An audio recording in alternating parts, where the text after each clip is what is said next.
Being diabetic nearly always means changing your diet. Healthy cells quickly turn sugar into energy. Diabetic and pre-diabetic cells can't. The pancreas doesn't always produce enough insulin to help glucose enter cells, or cells become resistant to insulin, and blood sugar rises.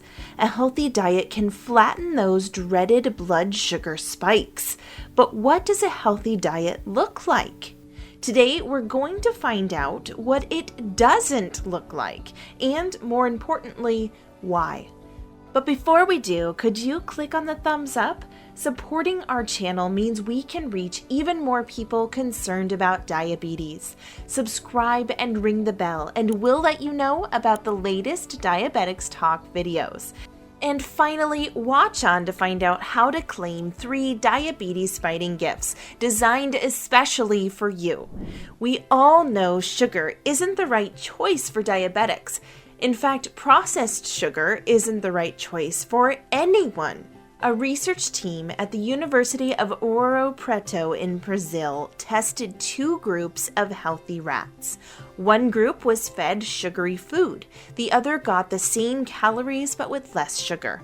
After 18 weeks, the sugar-fed rats developed more fat tissue, signs of cardiovascular disease, high blood cholesterol and triglycerides, glucose intolerance, insulin resistance, and enlarged livers. The other group of rats didn't show any of these diabetic symptoms. So it doesn't matter how healthy you are, processed sugar is always bad news. But sugars are found in lots of foods, even natural ones, and sugary food doesn't have to taste sweet. Let's start with a savory food that pushes blood sugar levels sky high. Food number 5, bread.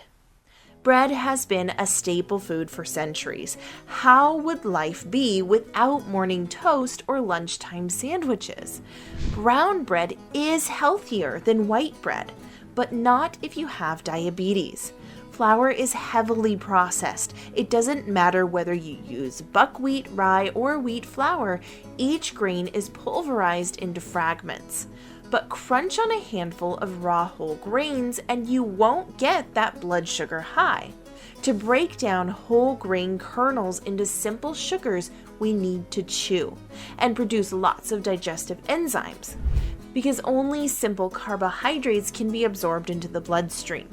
Whole grains contain lots of fiber. Fiber slows stomach emptying. Less food enters the small intestine at a time. This has a huge effect on blood sugar levels. Slow gastric emptying drastically flattens the blood glucose curve, but surely whole grain bread is okay for diabetics. Sorry, but no.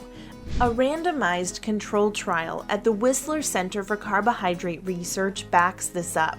Researchers looked for differences in gastric emptying and glucose responses between people who consumed whole grain or refined milled grain products. There were no differences. Whole grains and refined milled grains caused the same glucose response. Neither slowed gastric emptying.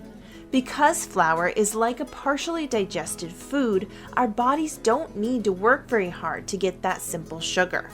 You've probably heard of the next food that isn't good for diabetics, but do you know why?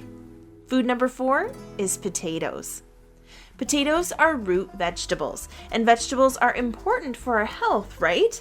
Yes, even potatoes have a place in the diabetic diet, but never on their own, and never in large portions.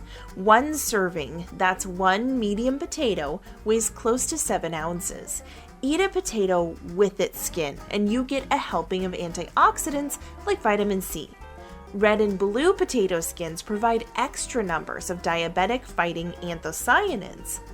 Between 10 and 20% of every potato is starch. Starch is where plants store their excess energy, and it's a sugar. But not all starch is created equal, especially for diabetics. The principal starch in potatoes is amylopectin. Nutritionists at Imperial College London reviewed 745 articles and 25 clinical studies about amylopectin. These reported that amylopectin causes sugar spikes. Diets high in amylopectin are associated with glucose intolerance. In fact, in a rodent study, 100 times more insulin is produced with amylopectin than with amylose. Amylose is another starchy sugar, and it lowers blood sugar. How can one starch type lower blood sugar and the other raise it?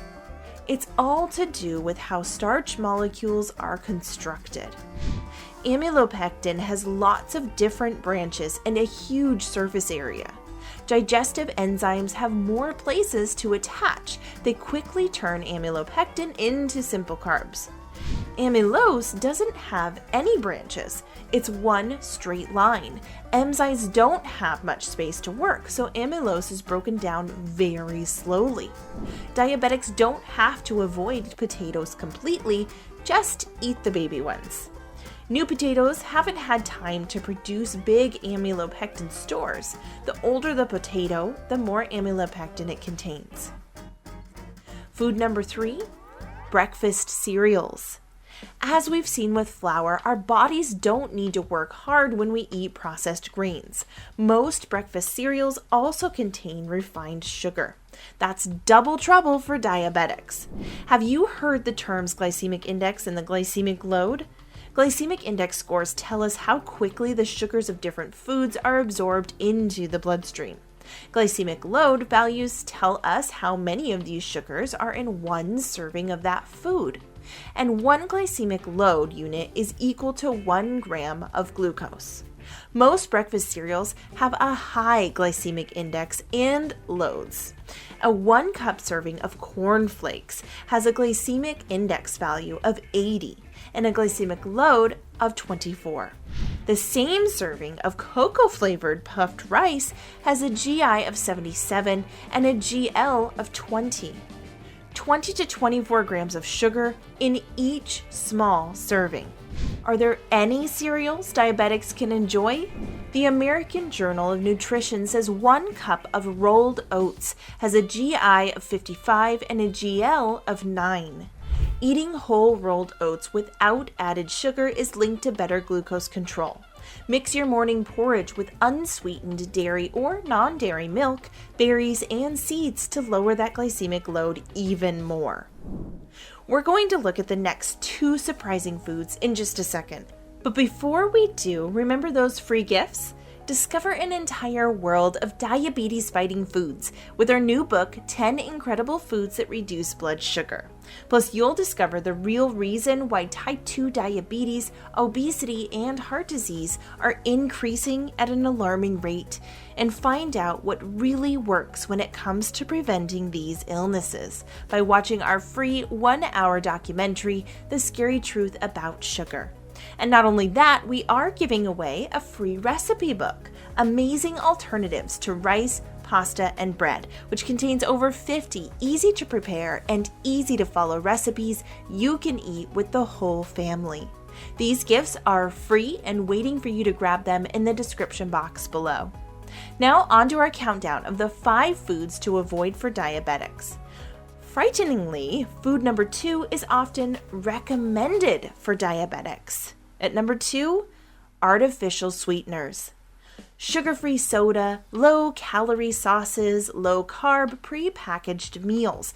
All these processed diet foods are toxic. They contain poisons like aspartame, acesulfame, potassium, saccharin, and advantame.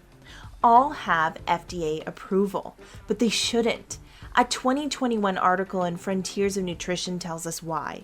Researchers used to think artificial sweeteners can't be absorbed by our cells, but that was before we began to understand the power of gut bacteria. Our body cells don't absorb artificial sweeteners, but our gut bacteria do. Bacterial saccharin digestion produces byproducts that lower glucose tolerance. Bacterial aspartame digestion reduces the effects of insulin and raises fasting glucose levels. Acesulfame potassium is linked to weight gain. Advantame reduces gut bacteria diversity. Low diversity is linked to conditions like obesity, diabetes, and cancer. Even stevia changes the gut microbiome. Only one group of bacteria, Bacteroidetes, can digest stevia. And current research shows us that diabetic guts have far too many Bacteroidetes. By eating foods that only Bacteroidetes can digest, we encourage them to multiply. The best advice? Retrain that sweet tooth, or opt for natural sweeteners like fruit. But only whole fruits, because food number one is fruit juices. Fruit juices aren't bad news for everyone. In small quantities, they provide an antioxidant, vitamin, and mineral boost. But when you're diabetic or pre-diabetic, that's not good reason enough. Like bread and cereal, fruit juice manufacturing processes take over the role of digestive system. Even though a whole fruit and its juice have the same glycemic index and load, fruit juice sugar is absorbed much too quickly because all the fiber in the original fruit has disappeared. There's something else. A 12-ounce portion of fresh pineapple produces around 8 fluid ounces of juice. That portion is equal to 3 nectarines, or 75 raspberries. Most of us would start to feel full at 4 to 6 ounces of fresh pineapple and stop eating. But 8 fluid ounces of pineapple juice doesn't satiate. Liquids drop straight into the small intestine, especially when there's no fiber, protein, or fat to keep them in the stomach. Most of us would drink an entire glass of pineapple juice and the 18 grams of rapidly absorbed sugar it contains. So we hope you found today's video useful and interesting. Don't forget to like this video and subscribe for more diabetics talk and pick up those free gifts. This video talked about foods you shouldn't have, but our free gifts are packed with ones you should eat. We want to keep making informative, research-based videos for you, so if you gained value from this video and would like more of it, you can send us a super thanks by clicking the thanks button at the bottom of the video. Thanks for watching and have an amazing diabetes fighting day.